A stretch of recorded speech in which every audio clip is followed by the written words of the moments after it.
So that's it. So, maganda yung ganitong klaseng bag. I don't know kung anong tawag sa mga ganitong bag. Meron.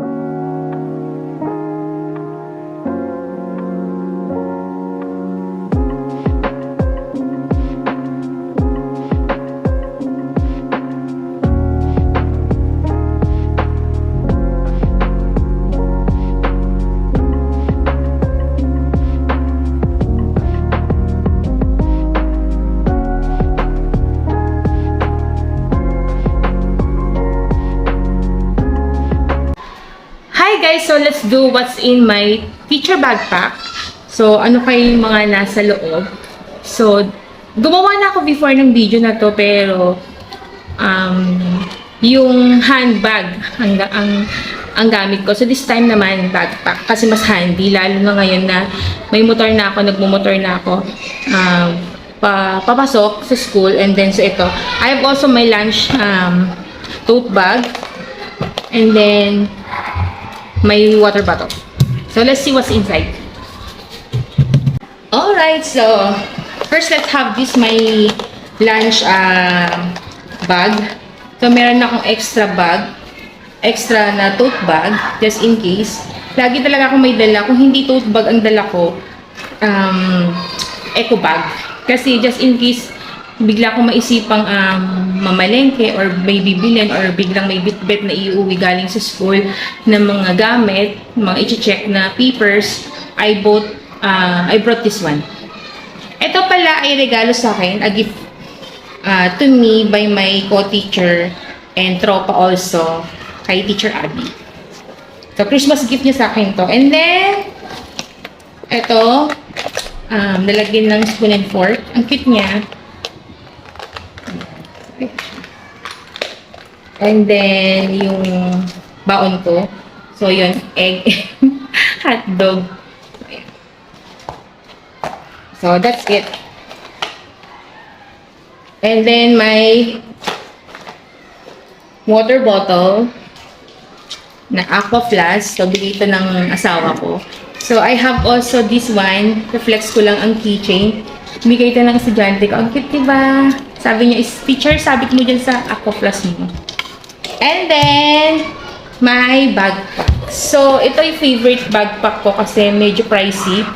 Kasi hindi talaga ako bumibili ng mga mahaling backpack. Pero sabi ng kapatid ko, when we went to MOA na, i-purchase mo na yan since sale. So, ito ay Secosana bag. Hindi siya ganun ka, sa iba. Pero sa akin, pricey na. So, dahil medyo matibay-tibay at ang ganda ng color, favorite ko yung mga ganitong color. And then, meron akong, sa labas, meron akong alcohol spray para mas handy. Ayan siya. Brown din, ta-match nitong bag ko. And then, meron siyang pa-design na ganyan. Kaya siya pretty, diba? Okay, and then, ayan. So, ano ba yung nasa laman? So, first we have my laptop. Meron din siyang laptop sleeve. Ayan. So, siyempre, lagi ko itong dala. Lalo na paggagawa ng report or mag-present ng PowerPoint para sa mga bata. And then, may files. Meron akong folders na may mga files just in case mga kailangan ko. And then, modules, mga inaaral kong mga lesson plan. And yung mga notes ko sa mga ituturo ko a day. And then, mga photocopies ng mga, ayun nga, mga ituturo ko, mga lessons ko. Iuwi ko siya. And then, I have also this one. Ito ay, dahil nag-aaral ako ng masteral, may masteral class ako, ito yung mga cards namin, mga registration form. So, intact lang siya dyan, just in case na kailanganin namin. Dala-dala ko lang siya araw-araw.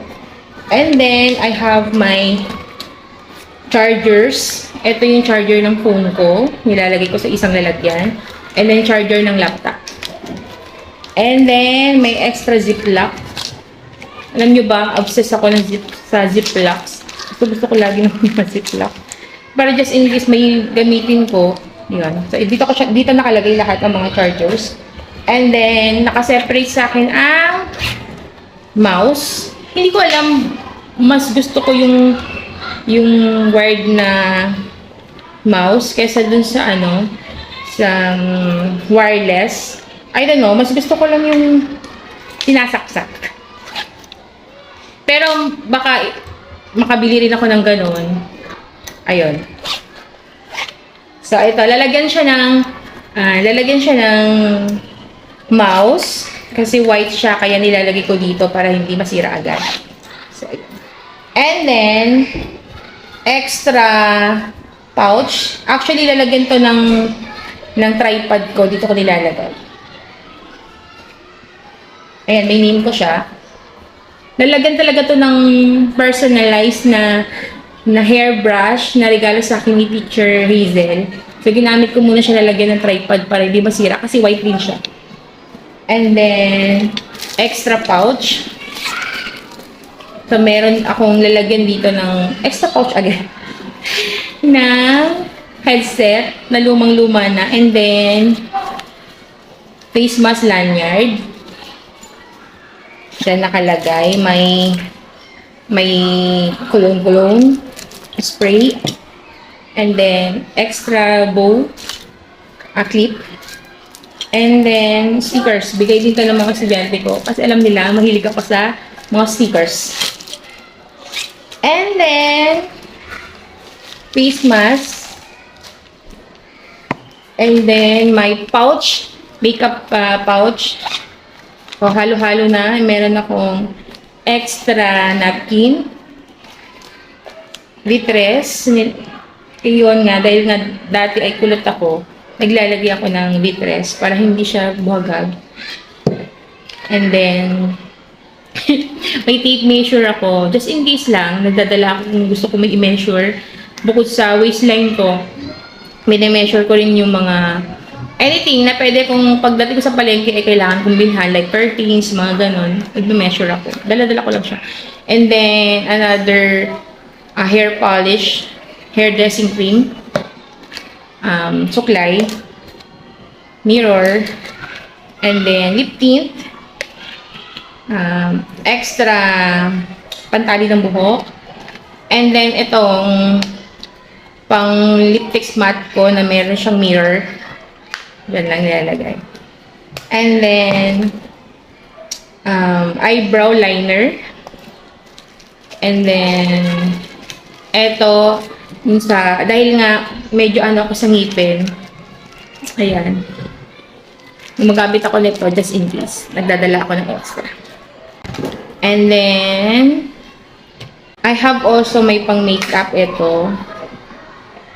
Nilalagay dito. Hindi ko alam, nakalimutan ko yung tawag dito.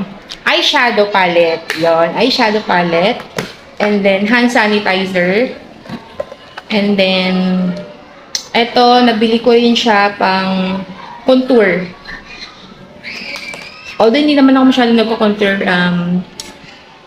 pag natripan ko lang or pag merong okasyon na pupuntahan or aatendan, so kailangan ko mag-contour para hindi tayo masyadong chubby tingnan. So, meron din akong mascara. And then powder. And then, itong mga brush, makeup brush. Then, wipes. Hair clip, extra hair clip. Chuk-chuk. And then, pamahid. Extra na, ibang, ano naman to, ibang shade ng, tawag na, lip tint. And then, extra battery. Ito, wala na to. Patapon ko na, pero nasa akin. Sa kapatid ko to pang pink blush, another shade of eyebrow liner. And then, I have also flash drive.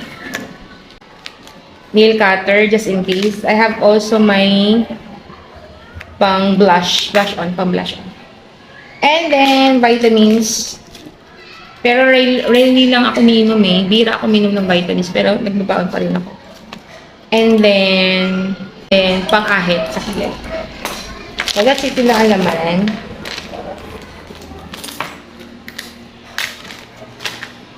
Bilang naman ng makeup kit ko, hindi ako masyadong glamoroso na Pak na pak magbihira.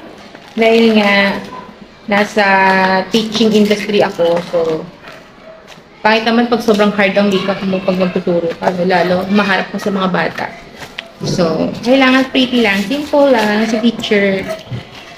Okay, so that's it. Yun yung laman nito. Ayan, may pangalan ko pa, Ann. So, next we have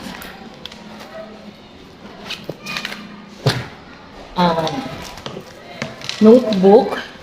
Dito yung mga dito ko nilalagay lahat, sinusulat lahat yung mga notes ko from our meetings and kung ano yung mga reminders na kailangan ko gawin within a day or within a week. Then, yung hairbrush, yung bigay ni Teacher Hazel. And then, loose powder. And then, may baon din akong, what do you call this? May baon din akong double-sided tape. And then, another tape. I don't know anong tawag dito. Pero, parang double-sided din siya. Pero, mas makapal siya. Mas matibay yung dikit niya. And then, antiques. I have also my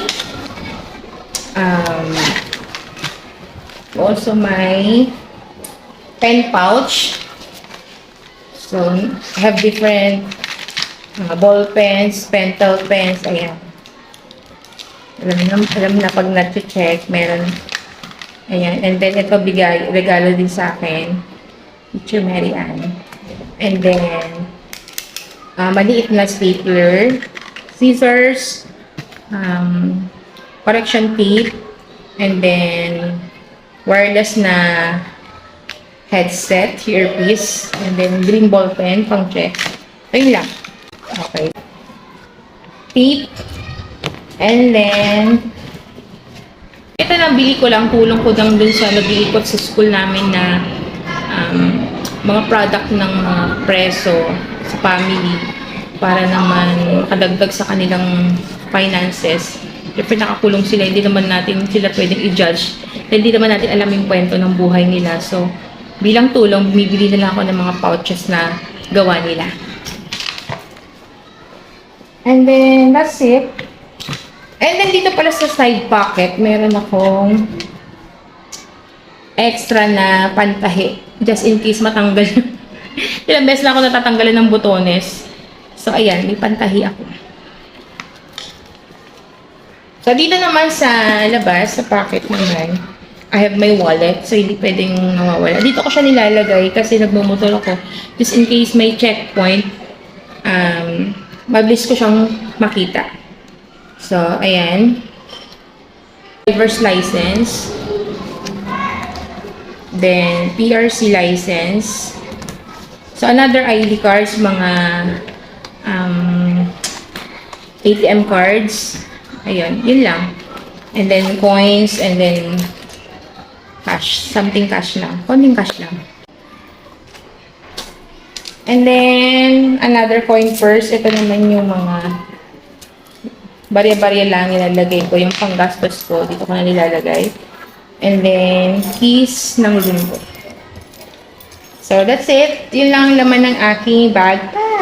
Diba ang dami niyang may lalagay? So, yun lang. So, that's it. So, maganda yung ganitong klaseng bag. I don't know kung anong tawag sa mga ganitong bag. Meron din pala tong zipper dito sa likod. Tignan natin kung meron ano. So, mga extra face mask yung nilalagay ko dito. At saka, ayun lang. Extra face mask. Then, dito, wala na masyado. Yeah. May umbrella din ako. Pero yung umbrella ko ay nasa sa motor ko. So, that's it. Yan lang ang laman ng aking teacher backpack. So, I hope may mga teacher essentials na pwedeng makatulong sa inyo. So, keep on watching sa mga iba pang videos na dadating. So, thank you for watching.